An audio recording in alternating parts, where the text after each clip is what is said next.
EAGLES, Eagles.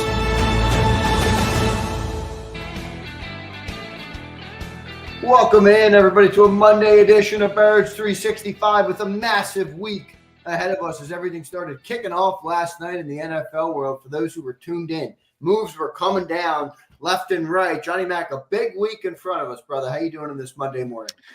Yeah, it all kicks off. Welcome. Happy free agency week. I think it was a couple of years ago. It took about 15 minutes for TJ Edwards to go to Chicago. I think DeAndre Swift was about 8 minutes, if I recall correctly, ironically going to Chicago as well. So you've already seen a lot of re-signings around the NFL. The most notable, Myles Garrett, so we can stop talking about that. Myles Garrett 365 is off the air.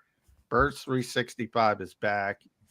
Myles, the record extension that makes him the highest paid non-quarterback in NFL history. Funny how that works. When you ante up the money, all of a sudden nothing else matters. But create a little bit of leverage, Johnny Mac, and you got yourself a new pretty looking deal. It's from the standpoint of the Eagles, we've talked about it was never likely going to happen. There were too many hurdles. Even if we got to the markets realistically, draft capital, the Eagles start 32nd. They just don't have the kind of draft capital it would have taken. You know, people were hemming and hawing about giving young players. You see the number, and that's what you would have had to pay them on top of it. Yeah. Just wasn't realistic. But boy, it would have been nice. It would have been nice to have Myles Garrett and Jalen Carter. But, you know, John, what do you think of like the people who are like, oh, he didn't really want to win? I'm like, I laugh at those. I have a hard time criticizing somebody for. By the way, he's 30 years old and he just locked up another $123 million of guaranteed money. I mean, it's hard to, people who will say, okay, Myles doesn't want to win. I would like to see what you would do in that position, but I digress. Myles Garrett is gone. John, really the big Eagles news there that I want to hit in this opening segment here. And Johnny Mac, get this posted up for the people because big day today, long day today. I'm sure a bunch of news will come down today. But Dallas Goedert, yesterday it came out that Eagles were hoping to get a 4th-round pick from Josina Anderson. I don't think the Eagles should be shopping Dallas Goedert, but all accounts would point to that they are shopping Dallas Goedert. Your thoughts on the situation? What do you know, Johnny Mac? Yeah, I haven't got their shopping in, but they've taken calls and they're open to something because they have to work something out contract-wise. I don't necessarily agree with the term shopping, but there's a possibility he won't be here for all the reasons we talked about. The age. I don't like it. I'm with you.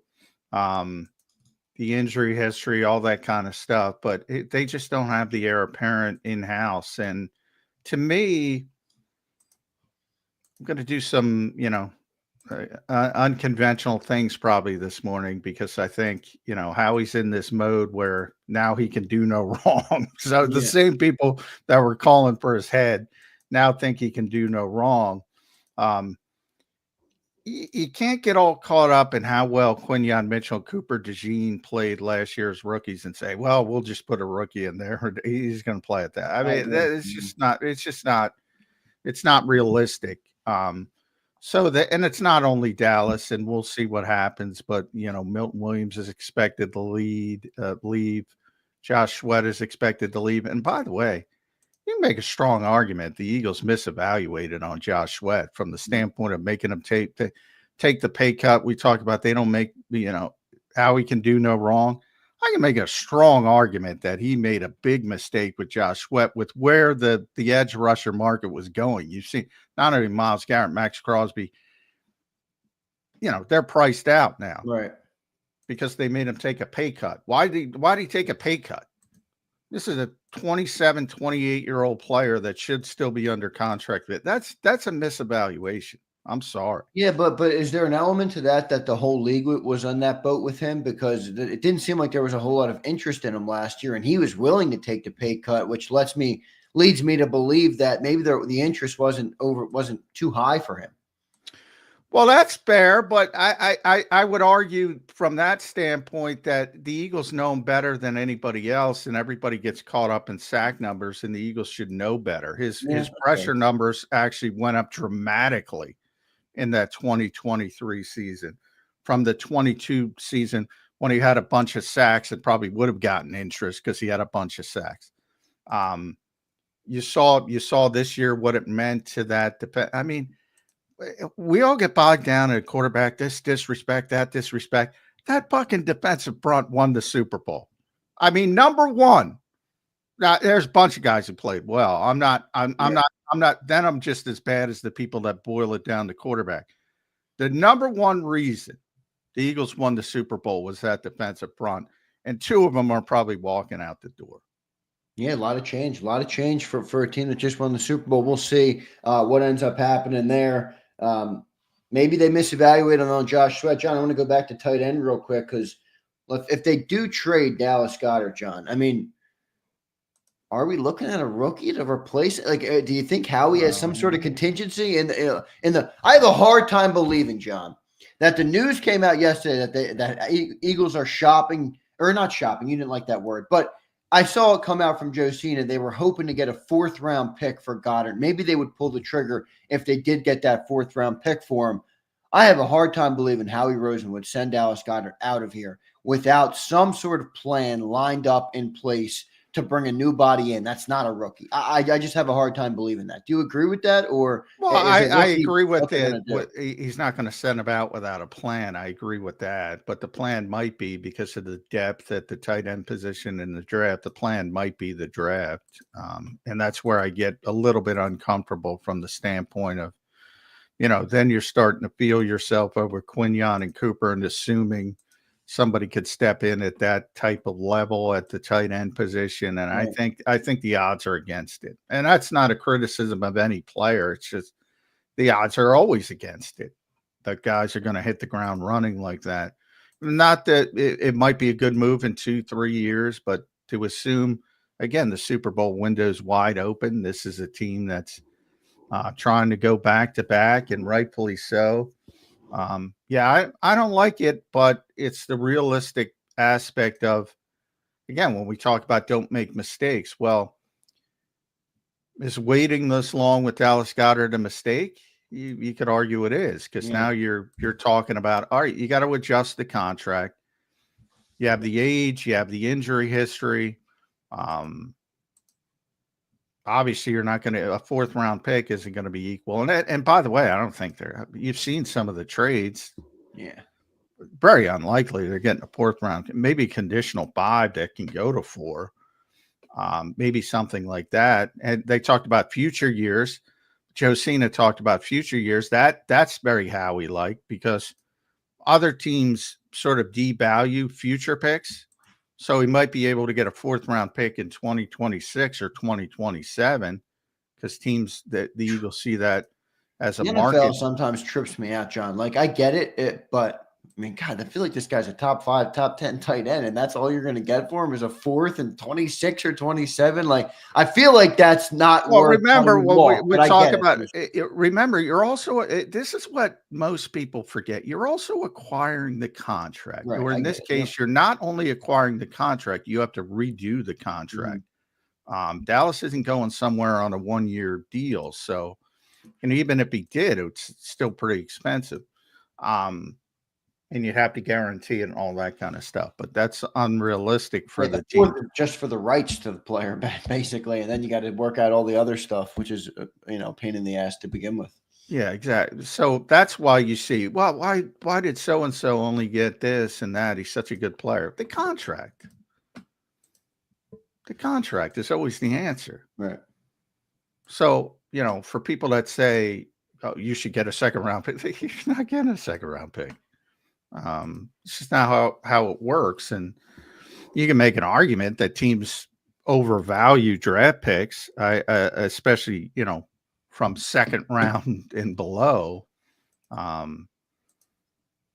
think they way overvalue day 3 picks, but that's a different argument. So, yeah, there's a lot of stuff. Isaiah Rodgers I thought they'd be able to get Isaiah Rodgers back. Yeah. And Now all of a sudden he's got a significant market, which surprises me a little bit. So, yeah, I mean, I'm boy, hearing the guard. I saw the guard market's going to be big too. Maybe Mekhi Becton could be out the door. I got to tell you, day one, I always thought for old. You probably heard me talk about it. I probably said it with you, Zander. I certainly said it with Jody. For old school boxing fans, I always talked about Sugar Ray Leonard, his ability to just sort of lay around for 2.5 minutes and then have a big flurry in the last 30 seconds and steal rounds. He was famous for it later in his career when he started getting a little bit older. He would just sit there and play defense. And then you see this big flurry and everybody's like, wow, what a round by Sugar Ray Leonard. You know, it very savvy way to do it. I think Howie Roseman, Benjamin Button people, Sugar Ray Leonard. He went wham, bam, bam, bam with Saquon and Zach. And then all of a sudden, it's going to be Josh out the door, Milton out the door, Isaiah out the door. And there's a tentative press conference that I can't talk about scheduled for today. And even that, maybe it's more of a conspiracy, but it's like, hey, look at this. Right. And don't ignore. I get some of that coming. Yeah, well, John, I mean, here's what I'll say. And Eagle fans love to be in Eagle fan land, and that's perfectly fine. But if we are looking at a situation where you lose Milton, you lose Sweat, you lose Becton, you lose Goedert, you lose Isaiah Rodgers, I mean, you're going to have a lot of work to do to try and return to the Super Bowl because teams are going to get better. John, you know how much the NFL changes year to year, and that's a lot of turnover with a lot of good players, a lot of starters that would be needing to be replaced. So I don't think you can do it all in the draft. I mean, I already don't feel good about doing a tight end in the draft, but we'll see what ends up happening. John, a lot of other news or a lot of other things I want to run down just so everybody's updated for those who don't have a chance to consume the NFL news like crazy like I do. Josh Allen, how about that deal? He signed a massive extension, $330 million with $250 million guaranteed. He had 4 years left on his deal. This added a couple of years, another $200 million in guarantees. I mean, John, are we going to be at 100? How quick are we going to be at $100 million players? I feel like it's 2-3 years away with the rate we're moving. But yeah, I mean, the projection, because the TV contract's already in place, so the projection is about $20 million a year. The cap keeps going up, so yeah, it's going to keep going up and up and up, and that's why, I talk about Josh Sweat in hindsight. It's like, you get all the good, you got to take the bad. That was a mistake. In my opinion. And you see Harold Landry got a 3-year, $43.5 million deal with the Patriots. The Patriots have a ton of money. We've already talked about Miles setting the non-quarterback new sort of threshold. Josh Sweat's going to get 20 if Harold Landry got 3 years for 4 I would think so. I would think he's going to crack 20. Maybe the injury comes into it. I don't know. I don't have the medical information, but he's a good stinking player, and he's been a good player for a long time now. And he's only, I don't think he's 28 yet. He just turned 27 in March. I mean, what am I missing here? I don't get it. I don't get that one. How about the only one yesterday where I thought, NFC team getting better was the Rams. They acquired Devontae Adams. They gave him a husky deal, but I do like the fit because of the quarterback with Stafford. What are your thoughts on that? Because all the moves yesterday, a lot of AFC movement. I mean, how about that deal for DK Metcalf? I think that's an overpay. I'm not going to DK Metcalf. See, I think Devontae's an overpay. I think both of them are an overpay. Although, Devontae Adams at his height was arguably the best receiver in football, but he's not that player. Things move quickly. Yeah. So I think there's a little bit of a big – is he better than Cooper Kupp for that offense? I doubt it.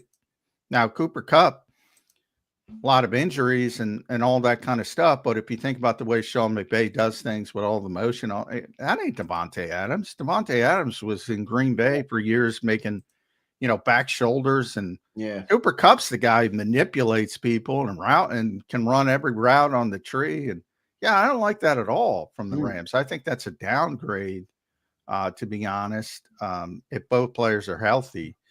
DK Metcalf, I like a little bit more than you do. I mean, Pittsburgh was god awful at receiver last year. Yeah, they were. You said that when we were going into the game with them. To the point people are like, well, if George Pickens, come on. Now they got a big time player.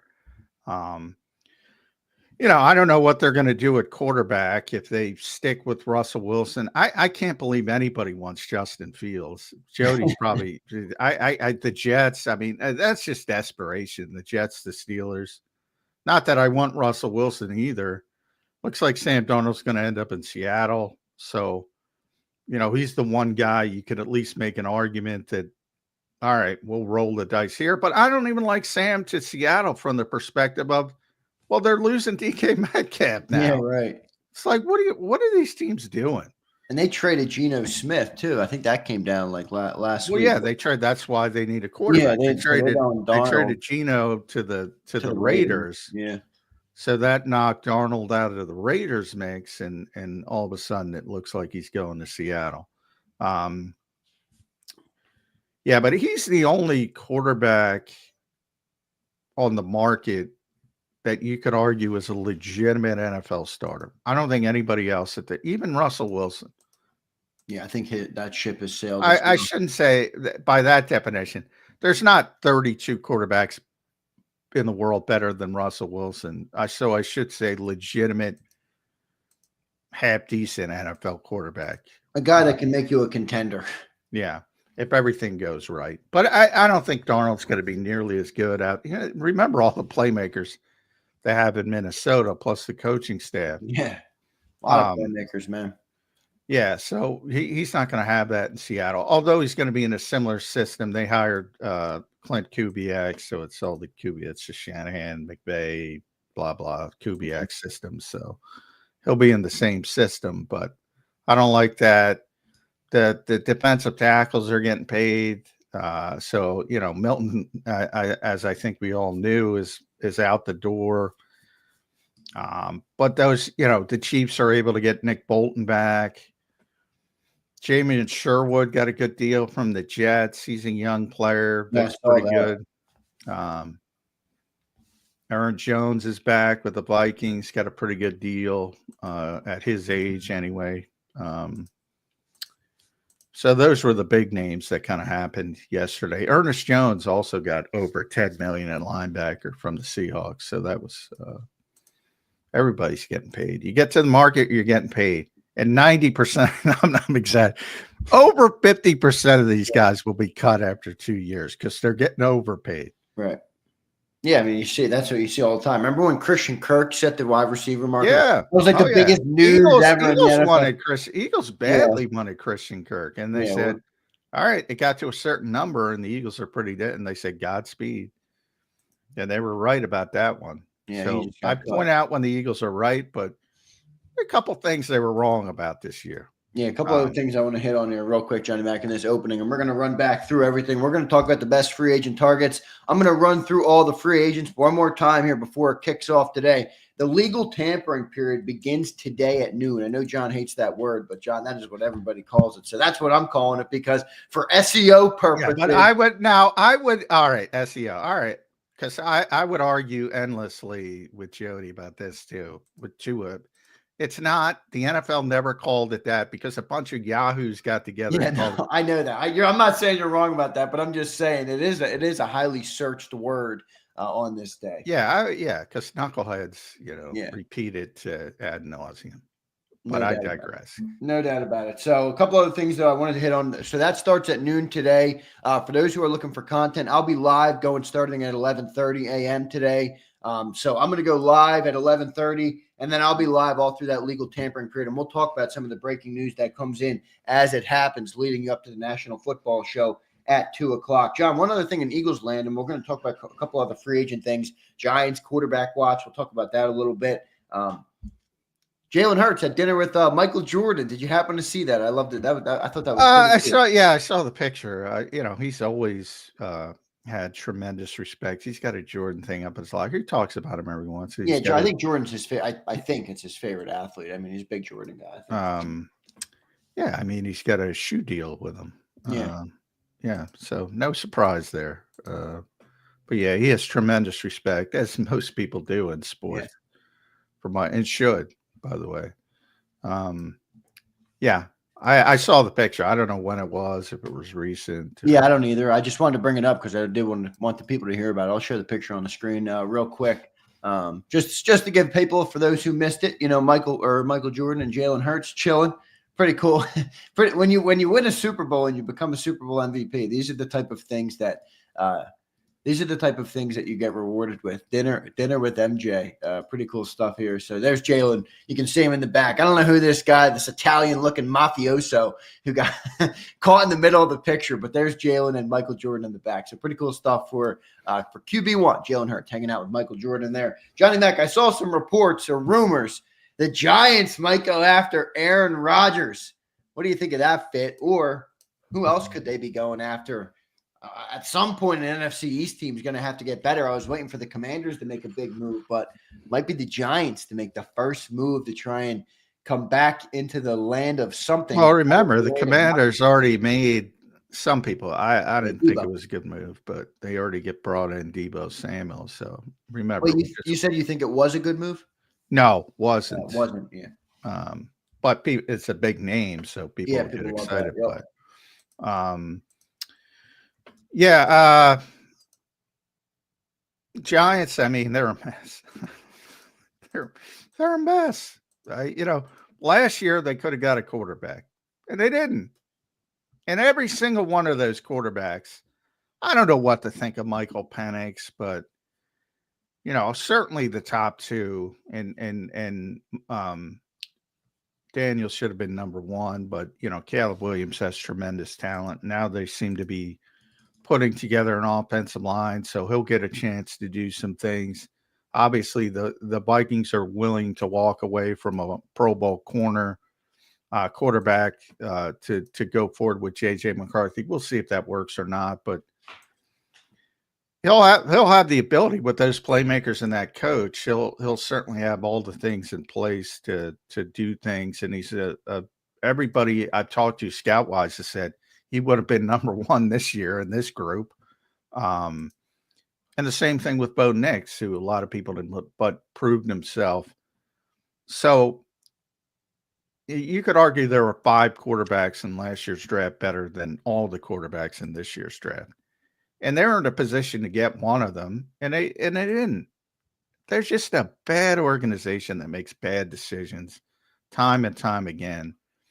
Doubling down on Daniel Jones, they release him during the season after they doubled down on him. They got a reboot, and for whatever reason, they didn't want to reboot, and so now they're going to go through another lame duck year, and then Shane's going to get fired and Daboll's going to get fired and start it all over again. They're just bad. They're terrible. It's a joke. It's a joke. The New York Giants stink. They really do. But good stuff there. A whole lot of stuff happened yesterday for those who missed it. I do want to read off real quick the list of moves that came down. And it was a big one, by the way. But here, this is how the NFL world went yesterday for those who watched. 11:51 a.m., Myles Garrett agrees to an extension with the Browns. 2:24 p.m., Nick Bolton re-signs with the Chiefs. Not a biggest fan of him, but he was a solid player. 4:49, Aaron Jones re-signs with the Vikings. Good deal for them. 6:37, Ernest Jones re-signs with the Seahawks. 6:55, Devontae Adams signs with the Rams. 6:57, Harold Landry signs with the Patriots. 7:38, Josh Allen agrees to an extension with the Bills. 7:49, DK Metcalf traded to the Steelers and agrees to an extension. So big news yesterday, a lot of stuff coming down. John, I want to go to that Josh Allen extension. Is Jalen Hurts the next? Because that was a precedent-setting move with a lot of years left on the deal. And you still go back and rework the contract of Josh Allen. I think Jalen Hurts could be next. What do you think? Well, I mean, It depends what you mean by rework the contract. I think there's, if you look at what happened, Josh Allen was sort of similar to what the Eagles did with Saquon Barkley, and they sort of readjusted the original deal, and it just gave them more money. Right. So the Eagles have a lot of years left on Jalen Hurts' deal. Now, as far as reworking the contract to get cap room, they'll do that consistently throughout the contract. But now the issue becomes, when the Eagles signed that deal, and really, it runs through 2020. I'm trying to pull it up. 2028. 2028. At the time, it was the highest paid deal. Now he's number 10 average. So you see what versus the Cowboys, for instance, who are having a look what the Cowboys are going to have to pay Micah Parsons now, because they wait. They wait.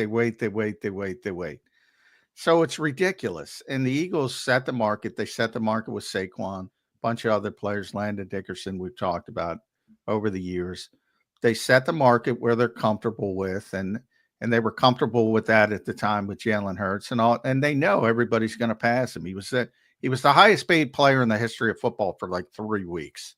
And now he's number 10 at the quarterback position. So, you just saw Nicole Lynn is Myles Garrett's agent, Jalen Hurts' agent. You see the deals she's able to get for Myles Garrett. At some point, they're going to come back and say, well, now he's underpaid, guys. So there is that part of it,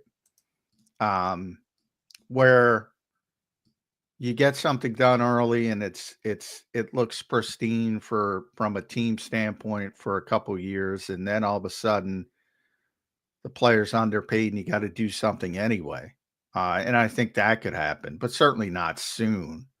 I mean, 2028, I don't know, but if Howie wants to put a ball out there like he did with Saquon, look at this, don't look at this, maybe. But I wouldn't think that would be top of the list or anything at this stage. We'll see what they end up doing with all these things breaking right now in Philadelphia Eagle Land. We'll see. I mean, I feel like it defeats the purpose a little bit, John, of them trying to be ahead of the market if they got to go and redo the deal every 2 or 3 years. Like, I feel like it kind of defeats the purpose of it, but I don't know. Maybe they'll continue to do it because the cap is going to keep exploding, and this is what's going to happen, man. I mean, some of the deals that come down, John, you're just like, holy shit, man, these NFL players. Yeah, but they're all. Did you see the Saquon numbers? No, did they come out? Let's get them. Well, let me pull it up. They're not officially out, but Mike Florio got them, and he's very close with agents, so you can know where it comes from. But I wrote about it on Sports Illustrated, so I'm trying to pull it up and get the exact numbers. Basically, what they did is gave him an extra $3 million for next season and 2026. By fully guaranteeing the 2025 and 26 seasons. Right. So they essentially, for all that talk, they essentially gave him $3 million more in each season from the original guaranteed deal. an extra year, right? Yeah. Yeah. And guaranteed the extra year. So for all that talk of, and it's historic, that's the reason why factually it's historic, because he's got the highest average annual value now running back, highest guarantees for running back in history. So that is true, but it's also a 2-year deal. So it's just rebooted. Forget about last season. Now you have 2025 and 2026, and then you have to address it again. So he gets a fully guaranteed $16.5 million in 2025. Most of it paid out in an option bonus. Fully guaranteed $17 million in 2026. Most of it is an option bonus, and the outcomes in 2027. He could earn $16 million in 2027, which would be down from 17. So you can see that ain't happening. Only $2.5 million of that is fully guaranteed. That ain't happening if he continues to play well. So you have to readjust the contract at that point.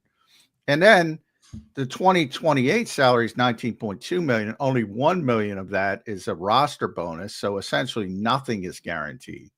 That will never come into play, obviously. So as usual with big Eagles contracts, there are multiple void years too at the end to prorate the salary cap hits. And every year of the contract, you heard about 15 million in incentives. He can earn 1.5 million in incentives with escalators. So if he hits 1.5 million the first year, it goes up. If he hits 1.5 million second, it goes up in the third year. But the third year aren't real. The third and fourth year aren't real. So that 15 million, this is how agents do it. It's meaningless. So as I predicted, and the Eagles, this is 100%. I'm not even leaving the door open. The Eagles never sign a bad contract from the team perspective. That doesn't mean it's not fair. Right. But they never, for all these people, they don't put themselves into a corner. They don't sign bad contracts. They don't. So for all these, there, because I saw a few people saying, "Oh, that's a bad contract." It's not a bad contract. It's very team friendly. Very team friendly. If you boil it down, it's basically a 1-year extension with a little bit of a pay raise. It's basically rebooting the contract with a little bit of a pay raise. Rebooting the original. It was 2 years. The original deal was 2 years guaranteed, 3-year deal, but 2 years were guaranteed. Exactly. Now he has another 2 years. So now he still has 2 years guaranteed. Yeah, right. With $6 million extra. Right. Is basically what happened. A little pay raise with another year of guarantees. Good deal there for Saquon Barkley. Good stuff on the numbers there, Johnny Mack. As you predicted on the show, they would come out more team friendly than usual. John, I want to ask you about approach for the Eagles today in free agency. What do you see their approach being? Like last year, they went out, signed a big money contract with Bryce Huff. I don't know if unless they can get a deal done with, maybe BECTON or maybe Sweat. I don't know. Maybe Sweat might become more of a priority I think that ship has sailed maybe, but we'll see if they end up trying to go down that road with the way the edge rusher market is exploding. But what do you see the approach for the Eagles today? Is it older veterans that are 1-year deals so you can move on from them and you're trying to, maximize your window? Do you see any long-term deals that are coming? I don't really see any great tight end options. I don't really see any great options to replace Milton Williams or Josh Sweat. And I don't imagine they're going to dole out a big contract on a guard. So what do you see the approach being for the Eagles today? What type of shopping, if any, will they do in free agency? Yeah, I think the Eagles are playing, and Howie's alluded to this, and he's hinted to it, that, it's not going to be as splashy as it was last year. I think they're going to play the comp pick game, and that means you got to lose more than you bring in. So I think they're going to be very disciplined about who they bring in. And I think you should be focused on guys who are cut because they don't count against the compensatory pick formula. So if you think about, big names, Jonathan Allen, well, the Eagles aren't getting him because he's going to be too expensive, but he wouldn't count. If they did, he wouldn't count against the compensatory pick formula. So from that standpoint, it would make some sense. And that's why I look at Draymond Jones, who's 28. He was cut in Seattle, played the first 3 years of his career with Vic Fangio in Denver. Pretty good pass rusher. They need a defensive tackle. He won't count against that comp pick formula. That guy would make a lot of sense to me for the Eagles. So people like that who have been cut, I would look at shorter term deals. Yes, if you're going to, and certainly not, because if Josh gets over 20 million, which we now expect him to do because of what the edge market is, if Milton gets over 20 million, which we all expect, well, you don't want to sign a $20 million player because that erases the comp pick. So you have to be very disciplined from that standpoint. I think that's what Howie was trying to get across. This is not going to be a traditional offseason. What that meant, hey, we're going to sign the running back and a linebacker, an all-ball linebacker. We're not going to sign our defensive lineman, which is very non-traditional for the Eagles. That's number one. and he mentioned maintenance offseason. This is a maintenance offseason.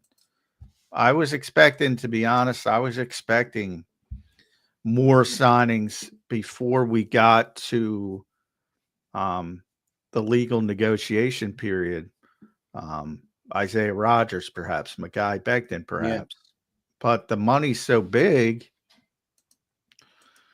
you know, if you get to that point, it's hard to walk away. Those are two players who both would like to be back here. I can state that pretty confidently. Yeah, but their agents like, dude, you're about to get huge money. We got to wait this out. Exactly. And you know, it's one thing, and I know Isaiah Rodgers is very grateful to the organization for giving him a chance when everybody said, you know, we'll wait. Well, now they waited, and now he played pretty well when he was forced into the lineup. And evidently, you know, New York, the Giants are interested, the Cowboys are interested, the Panthers, the Bucks, you know, bunch of teams are interested in Isaiah Rodgers. It's one thing to say, I mean, he's from Tampa. They just had a celebration from him. I saw that, yep. Yeah, I mean, there are other things, and loyalty is only goes to a certain point. Same thing with Mekhi Becton. I mean, you saw how emotional Mekhi Becton was when the Eagles won the NFC East, never mind the Super Bowl. I mean, the guy was just on a bunch of losers with the Jets and a bad organization and all that kind of crap. And he comes here and Jeff Stoutland and gets him to be a good player.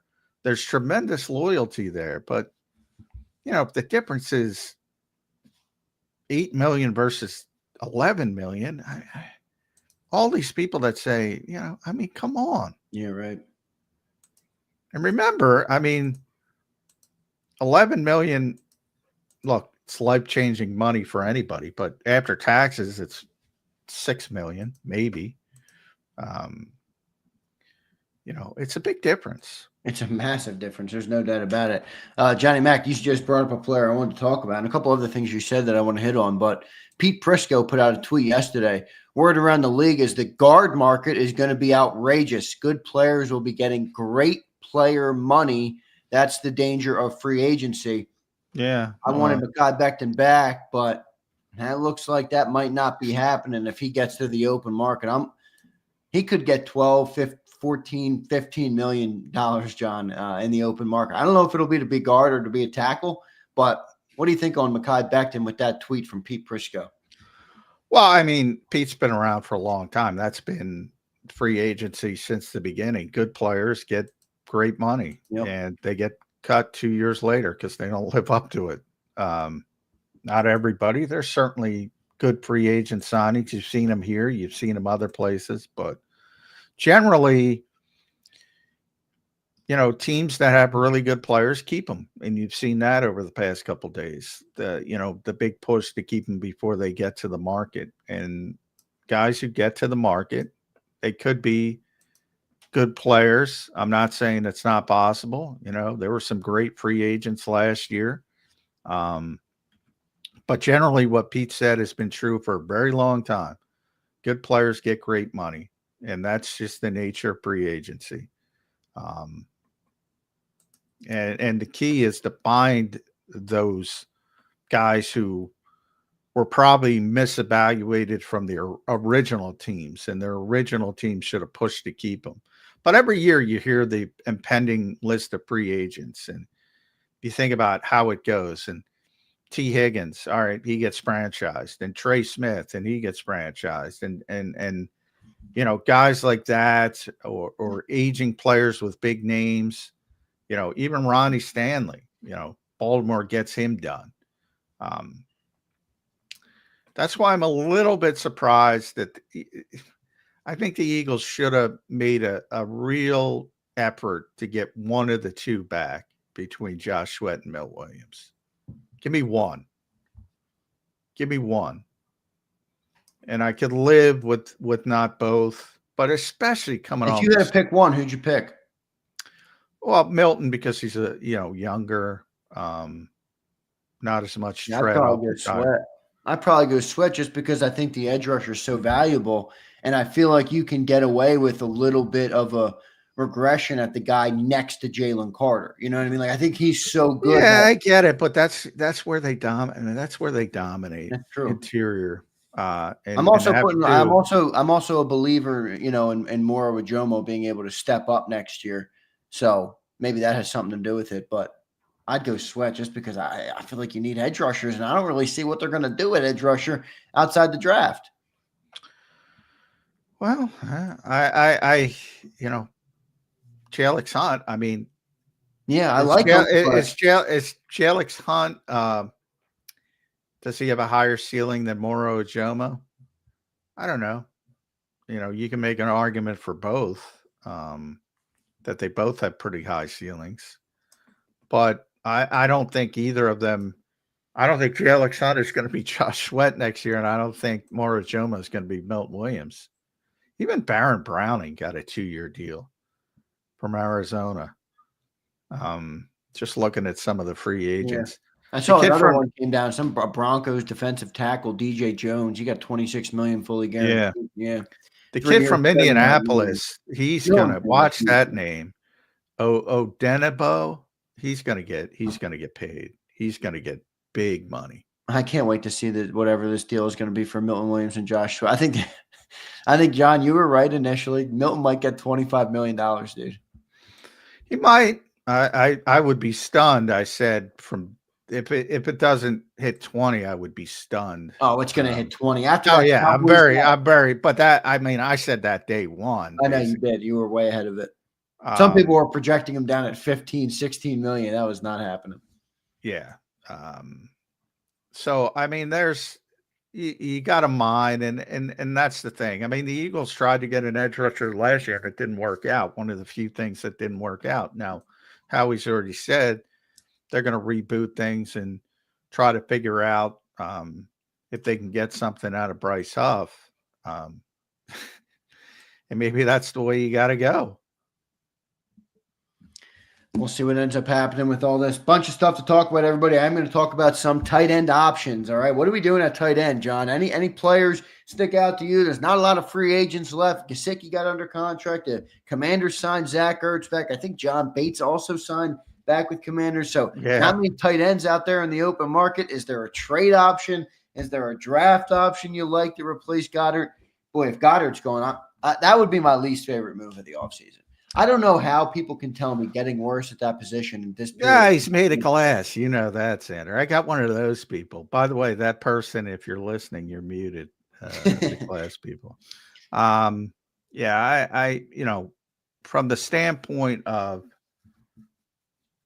again, if you look at what happened in 2018, the Eagles drafted Dallas Goedert when Zach Ertz was still 28 or 27, somewhere in that range, to be his heir apparent. And by the way, Zach caught 116 balls that season. And, you know, then he caught 88 the next season. So he still got plenty left in the tank. I'm glad he re-signed, but he was damn good with Washington last year and re-signed with Washington. Zach Ertz is a really good player. So for about 2 years, they had the best tight end room maybe in football. Now, you know, maybe Zach did not take it well. Let's be honest. So that maybe that factored into how he's thinking. Like, I can't do that again. But boy, I don't know. Now you're up against it against Dallas Goedert. Maybe you can't bring him back, and you're looking for as much as possible to get him out the door, and you don't have the heir apparent. You know, I do think if Grant Calcaterra was forced to play, I think he would be better as a receiver than people think, or many people would think. I think he would show up okay. But for this particular team and how they're building this particular team, you got to block. You got to. Goedert honestly fits this offense pretty well. Yeah, and I mean, E.J. Jenkins, you know, C.J. Uzama's not going to be back. They signed Nick Muse. They signed Cameron Latu. These are not realistic options to start for the Philadelphia Eagles. Yeah, they're not.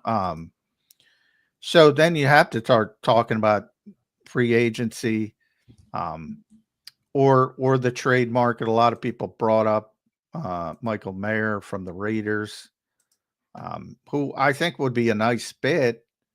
But two things about that. Like, I get that the Raiders have Brock Bowers, but all right, why can't they play 12 personnel? Well, you know, I just talked about Zach Ertz and Dallas Goedert. Yeah. Why can't you play 2 tight ends? So why would they want to give up a player like that who's still under his rookie deal? So that's part of it.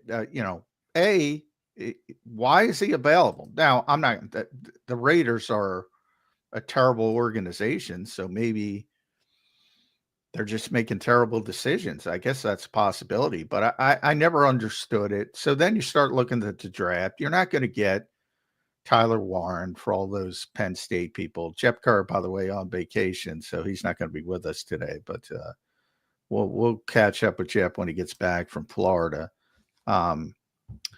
And you know, you're talking about the Mason Taylors of the world, the Arroyos of the world from Miami, the kid from Bowling Green who's not really a blocker, but maybe has a history with Scott Leffler, yada, yada, yada.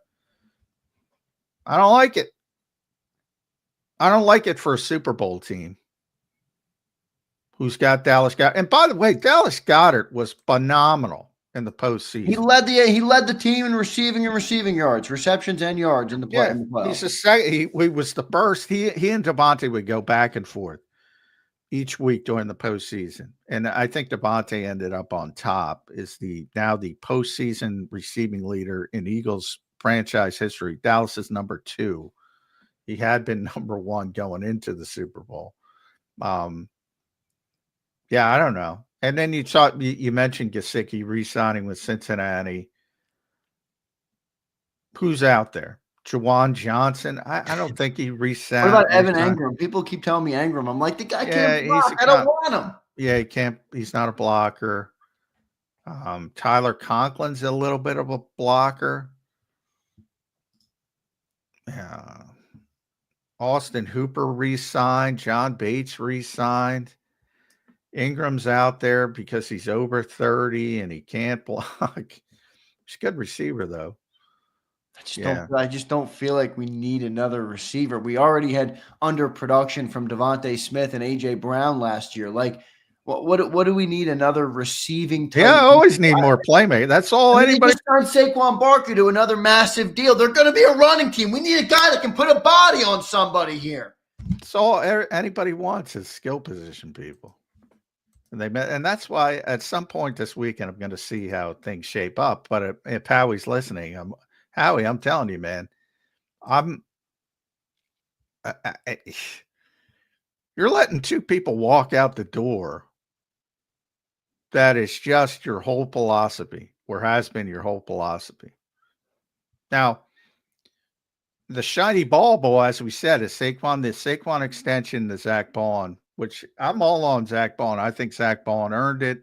I think Saquon earned it. I'm not saying you just didn't have to address Saquon, but it's fine. It's not, as I said, it's not that bad. It's not a bad contract. Yeah. But my point is, all right, is Saquon going to have another historic season next year? Maybe. Unlikely. Odds are no. Is he going to be good? Yeah, he's going to be real good. Zach Baun.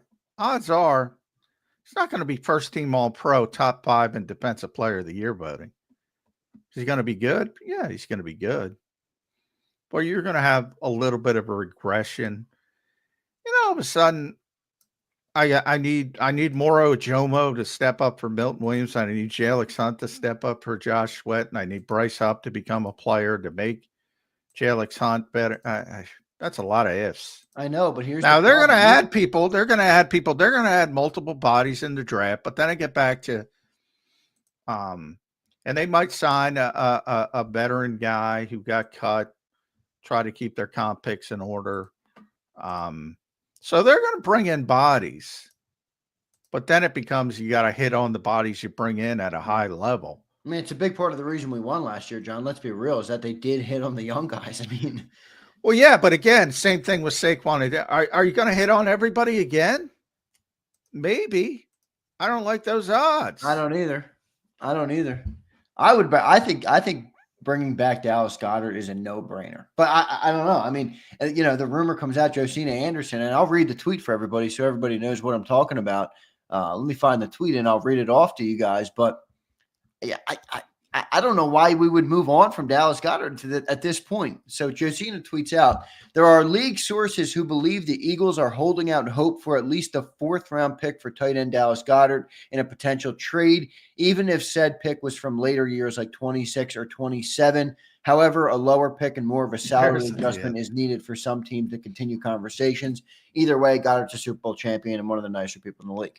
So I don't know why we would move on from Goedert at this point. Maybe if they need a cap crunch, but I don't know. I don't like this move at all. I think we need to bring him back, especially after you sign Saquon Barkley. And most of your options out there are either rookies or guys who can catch and cannot block. Now, maybe a trade for Michael Mayer is realistic because he can block a little bit. So maybe that makes sense. But I don't know, man. I don't see a good solution to the Dallas. By the way, the assumption that Michael Mayer is going to play like Dallas Goedert is I agree with that too.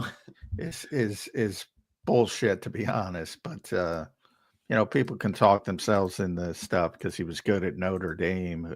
Who cares? Yeah, I don't like it. I've said that. I wrote about it at SI. People can check it out. I tried to cover every angle of it. Doesn't make sense. Now, remember, there's two sides to it, though. From Dallas's standpoint, at his age, he knows this is his last chance to get big money for multiple years. So, to me, the best case scenario for the Eagles is just to guarantee 2025 and then add 2026, similar. But you can't go further than that because of his age. Well, Dallas might want to go further than that. Not might. He definitely wants to go further than that. And other teams might be willing to go further than that.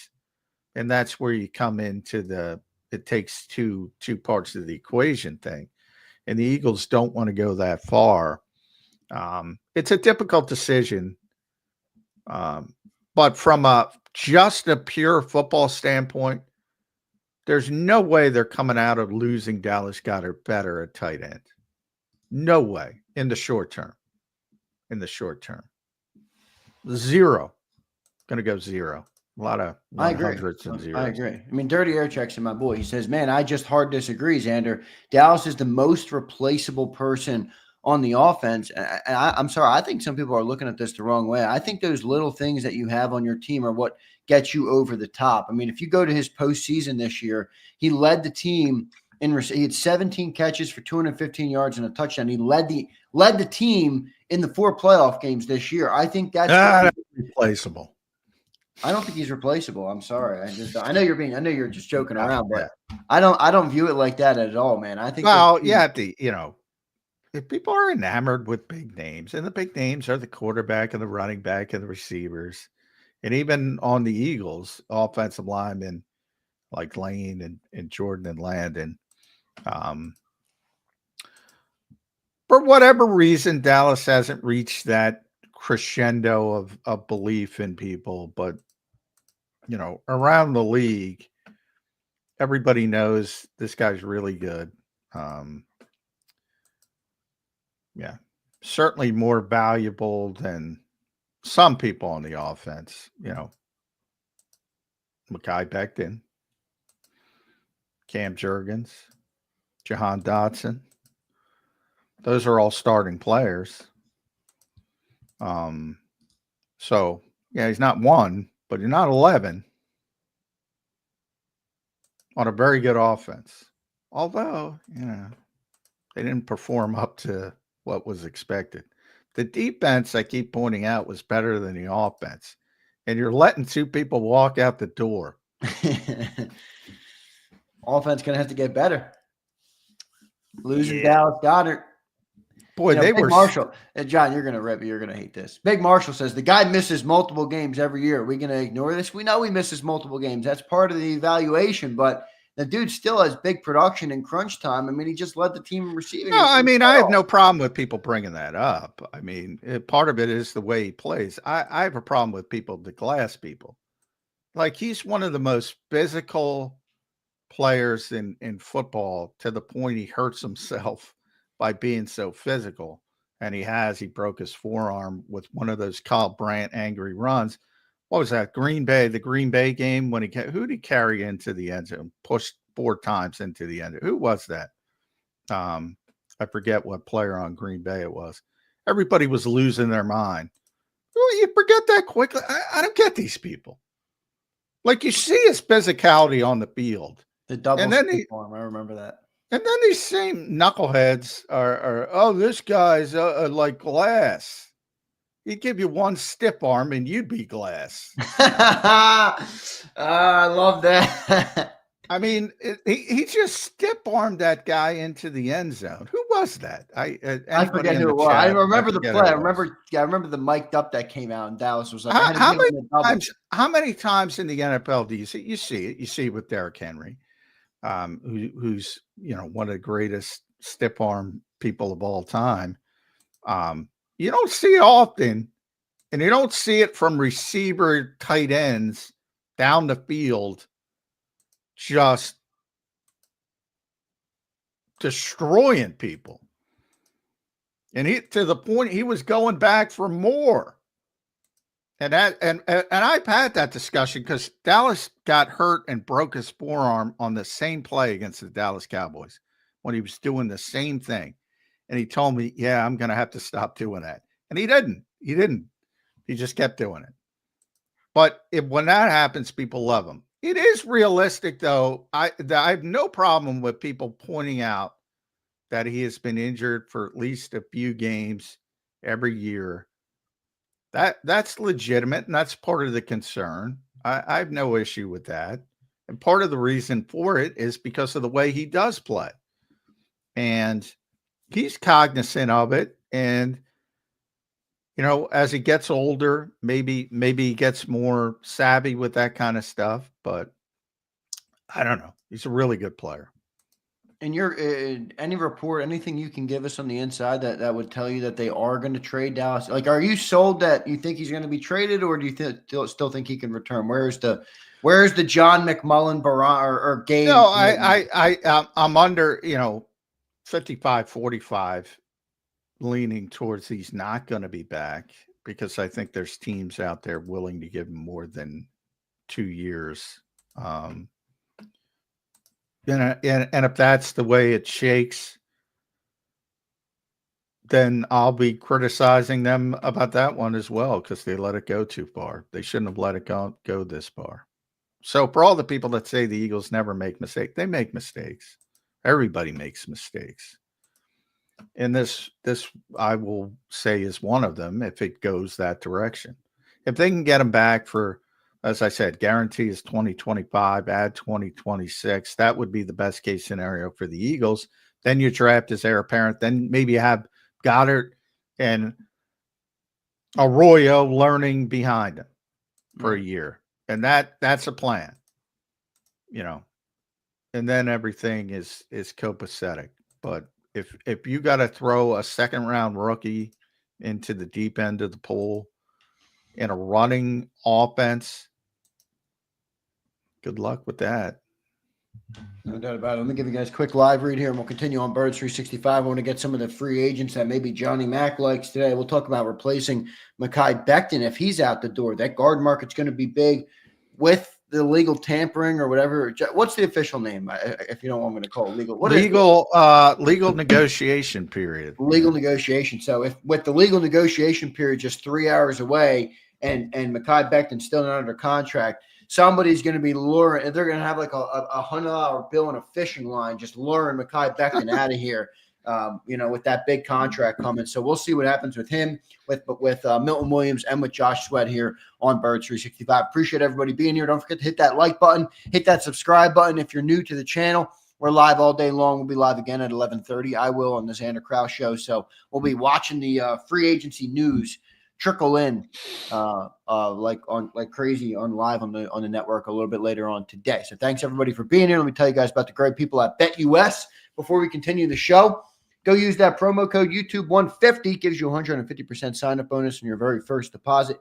You get 125% on your second and third deposit, all up to $2,000. So deposit less and bet with more at BetUS. Go to betus.com.pa. That's betus.com.pa. They have the fastest pads in the industry, 24/7 customer support, and they'll even give you your own custom account manager. So big thanks to them for sponsoring the 2-hour show today. We appreciate that, and go and check them out. Use that